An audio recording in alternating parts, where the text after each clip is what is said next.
Stroke, आघात या मस्तिष्काघात, इसे मेडिकल भाषा में कई नामों से क्या होता है जाना जाता है। यह एक बहुत ही गंभीर समस्या होती है जिसमें क्या होता है किसी भी व्यक्ति को अगर इस प्रकार का कोई अटैक होता है तो उसकी लाइफ क्या होती है पूरी तरीके से क्या होती है वो खराब हो जाती है। अगर उसका सही समय पर इलाज ना करवाया जाए तो यह हमेशा के लिए यानी कि मरते दम तक के लिए क्या होता है हो जाता है। ब्रेन स्ट्रोक ऐसा नहीं है कि अगर उसका तुरंत इलाज ना कराया जाए तो ठीक नहीं होता। जैसे ही ब्रेन स्ट्रोक किसी व्यक्ति को आता है उसको तुरंत आप हॉस्पिटल में एडमिट करिए जहाँ पर न्यूरोलॉजिस्ट की सुविधा होती है। और वो न्यूरोलॉजिस्ट क्या होता है बहुत सी ऐसी टेक्निक होती हैं जिसके माध्यम से क्या होता है वो ब्रेन स्ट्रोक को 4-6 घंटे में क्या होता है वो कंट्रोल कर लेता है। आखिर जानते हैं ब्रेन स्ट्रोक होता क्या है, ऐसे हो कैसे जाता है।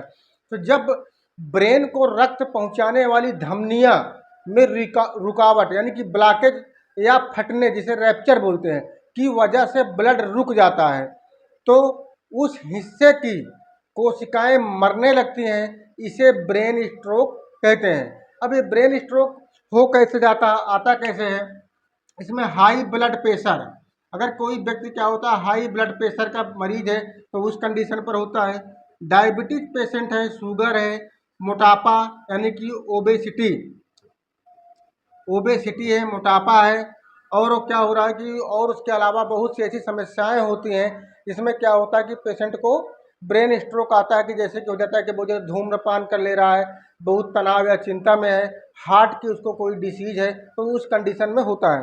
तो इसको स्टार्टिंग में कैसे समझा जाए कि इसको ब्रेन स्ट्रोक का ही अटैक आया है। तो इसमें स्टार्टिंग में होता क्या कि हाथ पैरों में क्या होती है झुंझुनाहट आने लगती है, हाथ पैर जो होते हैं में हाथ पैरों में ताकत नहीं होती है, कोई कप कप गिलास जब हाथ से उठाते हैं तो हाथ गिर से क्या होता है छूट जाता है, या चाय जूस पानी पीते समय क्या होता है एक साइड से क्या होता है मुख से बाहर गिरने लगता है, आप सही से खड़े नहीं हो सकते हैं। तो इस कंडीशन में ही इसी कंडीशन को क्या करते हैं ब्रेन स्ट्रोक के लक्षण बोले जाते हैं। तो जब भी किसी पेशेंट को हॉस्पिटल में ले जाया जाता है तो उस कंडीशन में क्या सबसे पहले सीटी स्कैन करा जाता है। सीटी स्कैन में क्या होता है एक कंडीशन होती है ब्लीडिंग और दूसरी होती है क्लाट।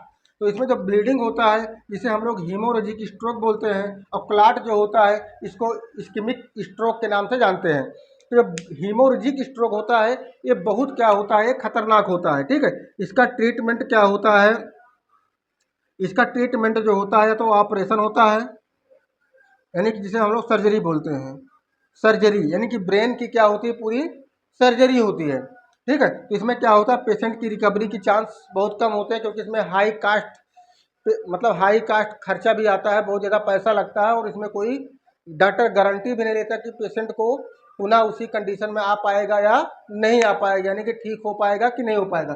और जो इस्केमिक स्ट्रोक होता है इसमें जो इस्केमिक स्ट्रोक होता है इसको क्या होता है डॉक्टर आसानी से क्या होते हैं इस समस्या को सॉल्व कर लेते हैं। बस इसमें होता क्या है कि अगर किसी भी व्यक्ति को तुरंत इस प्रकार के साइन एंड सिम्टम दिख रहे हैं स्ट्रोक के तो उसको तुरंत क्या होता है आपको हॉस्पिटल ले जाना होता है जहाँ पर न्यूरोलॉजिस्ट डॉक्टर क्या होते हो प्रेजेंट होते हो। इसमें क्या होता है इस्केमिक स्ट्रोक में क्या होता है सबसे पहले क्या होता है फिमोरल एक आर्टरी होती है जो जांग के पास होती है, जांग के पास क्या होती है पाई जाती है। तो जांग के रास्ते क्या होते हैं उस एक कैथिएटर को क्या करते हैं वो पुश करते हैं, वो कहाँ पर पुश करते हैं एक्सटर्नल इलियक, एक्सटर्नल इलियक में क्या करते हैं पुश करते हैं। जो होता है एक्सटर्नल जो इलियक होता है वहाँ एब्डोमेन यानी कि पेट में होता है। फिर पेट के रास्ते क्या होता है यहाँ कैथिएटर जाता है कॉमन आर्टरी में, कॉमन आर्टरी क्या होती है गर्दन के पास होती है, ठीक है। फिर कॉमन आर्टरी के माध्यम से क्या होता है इसको भेज देते हैं कैथिएटर को मिडिल सेरेब्रल आर्टरी, इसको फिर मिडिल सेरेब्रल आर्टरी में भेजते हैं जिसे हम लोग बोलते हैं MCA। तो वहाँ से क्या होता है कैथिएटर जो क्लाट होता है उस क्लाट को क्या कर देता है खींच लाता है, जिससे क्या होता है कि जैसे ही क्लाट बाहर निकल जाता है और उस व्यक्ति में क्या होती है ब्लड की सप्लाई क्या होती है पुनः से क्या होती है वो चालू हो जाती है, और पेशेंट क्या होता है 1-2 दिन में क्या होता है रिकवरी हो जाता है और पेशेंट आसानी से घर आ जाता है। होता क्या है क्या गाँव देहात में क्या होता है बहुत ज़्यादा अगर किसी व्यक्ति को ऐसे कुछ साइन एंड सिम्टम दिखते हैं, कहते हैं कि लकवा मार गया, पैरालाइसिस हो गया, उसको तुरंत क्या होते हैं कि कहीं दवा पिलाने के लिए, कहीं जड़ी बूटी खिलाने के लिए क्या होते हैं, वो चले जाते हैं। और जिससे क्या होता है पेशेंट की रिकवरी नहीं हो पाती और पेशेंट क्या होता है हमेशा के लिए क्या होता है उसी कंडीशन में क्या होता है वो पहुंच जाता है, जिससे क्या होता है उसकी पूरी लाइफ और ज़िंदगी क्या होती है वो व्यर्थ हो जाती है। बट ऐसा नहीं करना चाहिए। अगर किसी भी व्यक्ति को अगर ऐसे साइन एंड सिम्टम दिख रहे हैं तो उसको तुरंत आपको हॉस्पिटल ले जाना है, जहाँ पर पूरी व्यवस्थाएं हों। ठीक है, ओके।